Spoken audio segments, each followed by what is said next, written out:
So before we talk about the next piece of music, I want to go back to Oberlin College. Oh my. Yes. I grew up in that area. No, that's yours. You guys, Robert and Carol, were classmates at Oberlin. And I asked Carol earlier about some of her teaching and could she teach some of these things that were important to her music making. I'm just wondering about Oberlin back in the 60s. That was a very interesting time in our country. Well, I want to say the that, late 60s. I want right? to say that my wife's in the audience, so I have to be a little careful. Right. Yeah.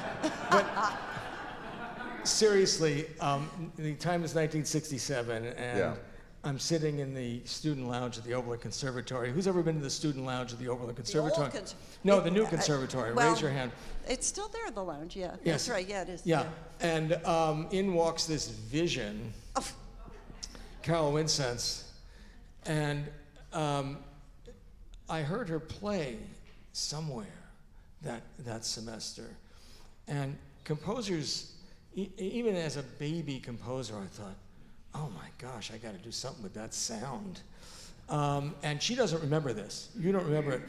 But I actually wrote 8 measures for flute and string quartet. And I handed it out in the student lounge, and I made you all come to a practice room and play it. And so this is the second piece I've written for Carol Wincenc.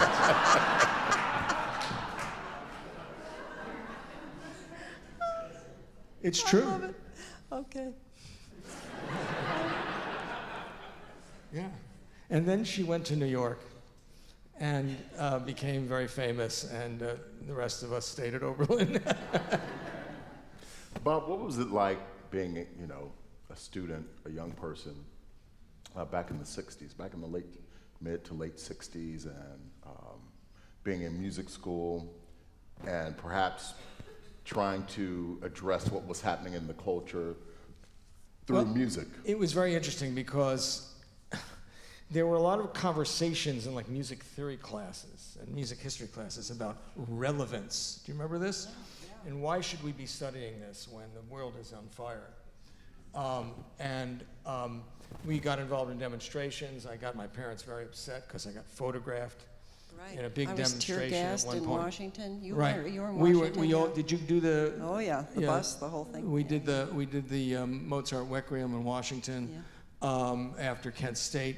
It was really,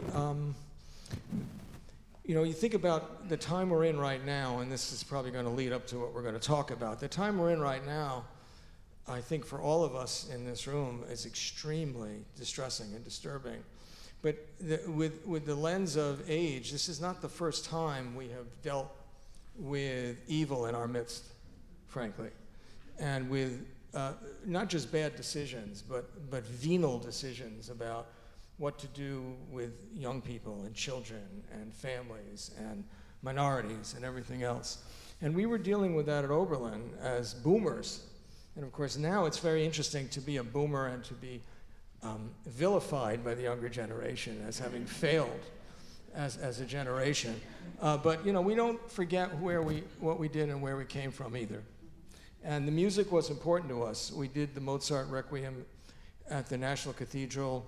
We rehearsed it in 2 days with Robert Fountain, the great choral conductor, put the orchestra together, the faculty soloists were there, and we did this Mozart Requiem, which was absolutely hair-raising. It was our protest. It was our way of speaking out. Mm-hmm. This is Nancy Allen in backstage. She said, "Don't ask me anything."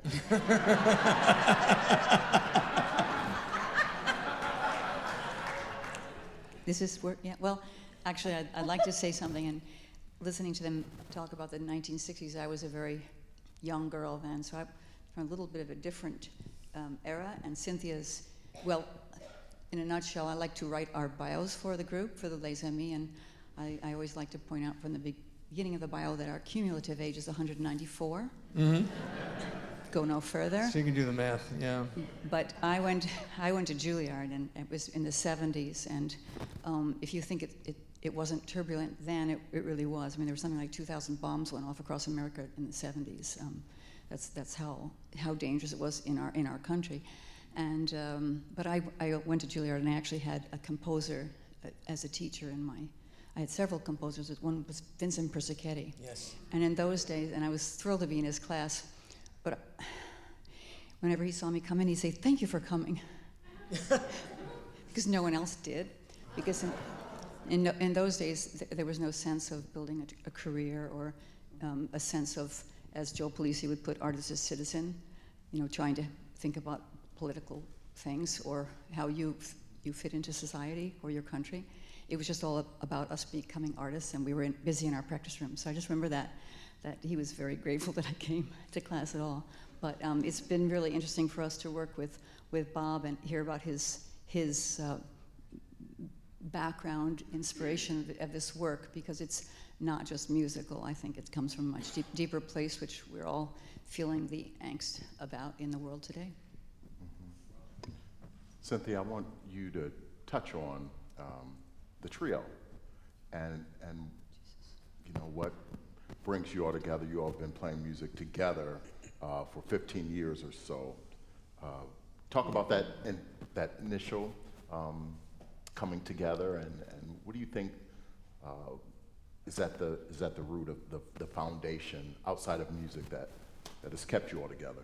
Well, we chose our name, Les Amis, because we were such old friends.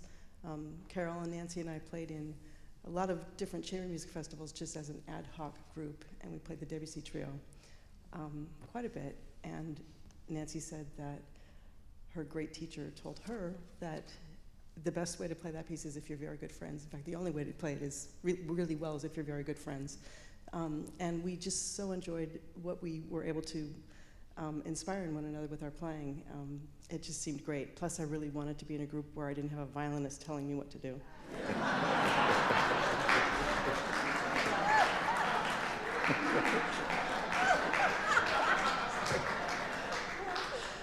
So that was the genesis.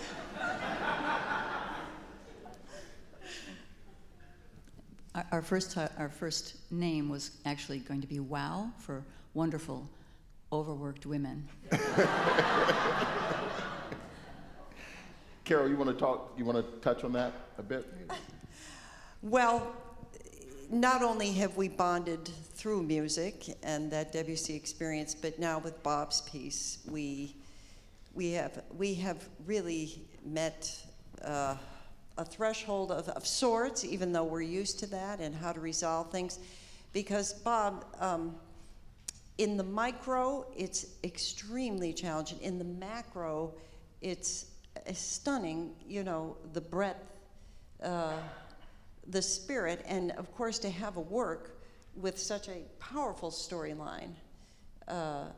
It definitely assists us, I think, in many, many ways, how to find the colors, the rhythms, etc. Yeah. Mm-hmm. Bob, something you said about being at Oberlin and the times and relevance reminds me of Leonard Bernstein, the student, writing to Aaron Copland, who was sort of a mentor, saying to Copland, this is 1938, and he said to Copland, why are we playing your music? Why are we playing this Chopin when the people are allowing this madman to march people through the streets? The music isn't having an impact on the people, so we need to look at the music that we're making.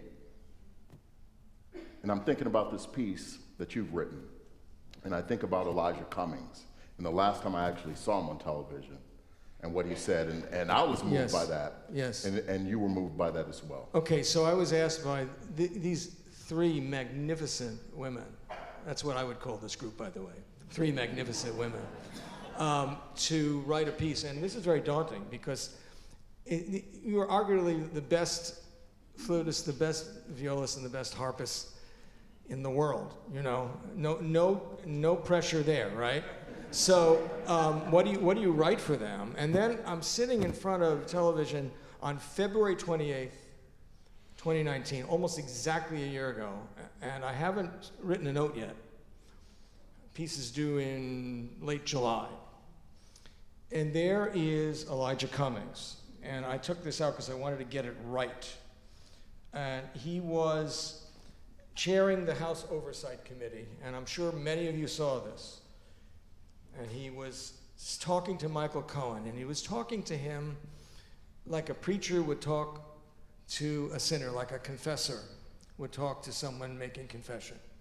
And he said, when we're dancing with the angels, the question will be asked in 2019, what did we do to make sure we kept our democracy intact? Did we stand on the sidelines and say nothing? And I thought, there it is, that's the next piece. The next piece is about, I think a lot of my pieces these days are about people, and I try to write for people, and I tried to write for Carol and Nancy and Cynthia, but I also try to write for the larger ideas that we're working with. And the big idea now is, frankly, a struggle against light and darkness. And it's not about an individual, it's about a world view. We can get political about it, and it's important to vote in the right people, but what we really have to do is change our worldview so the world does not burn up, literally. And I thought about the book of Revelation, I think it's chapter 12, which starts, a war broke out in heaven. And it's a war between Satan, Lucifer, and his angels, and the angels that represent the powers of light. So the angels that represent the powers of light are Gabriel, the messenger. These are, by the way, these 4 archangels are in all of the Abrahamic traditions. Gabriel the messenger, Raphael the healer, Uriel the wise, and Michael the warrior. And it's Michael the warrior who drives Satan out of heaven. Now you can think of this as literal, or you can think of this as metaphorical, but the truth is, to me, the mystical truth of these things is irrefutable. We're dealing with the forces that work against humanity and work against nature. And these ideals represent what we're trying to do the best. And I thought that Elijah Cummings, who my wife and I knew in Baltimore, he spent 10 years in Baltimore, he was a man of God, but he was also a man of the people. And he lived his credo every single day. He was a healer, he was a prophet, he was wise, he was a messenger, and he was a warrior. And he treated the terrible things this man did with compassion, but he also called him to a higher order of being. Now, how do you make a piece out of that? Well, you basically follow your instinct, but what I did realize was you needed 3 incredibly strong voices. This is not a delicate little piece. This is a piece that challenges them, and I really put them through the ringer, for which I apologize, but they play it really well.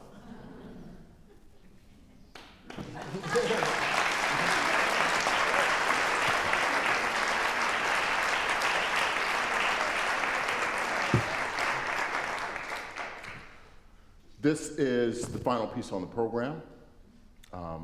And so I want to, before we hear it, just say thank you, Carol, for what you've done, not only for your instrument and for advancing the cause of music and humanity, not only for being a great teacher to so many young flutists whom I've met being here in the city, but also other musicians who've gotten a chance to work with you. We heard from Brian, we heard from Sato, and you're continuing to inspire generations, and that's what this gift is all about. So thank you. Thank you. Thank you all for being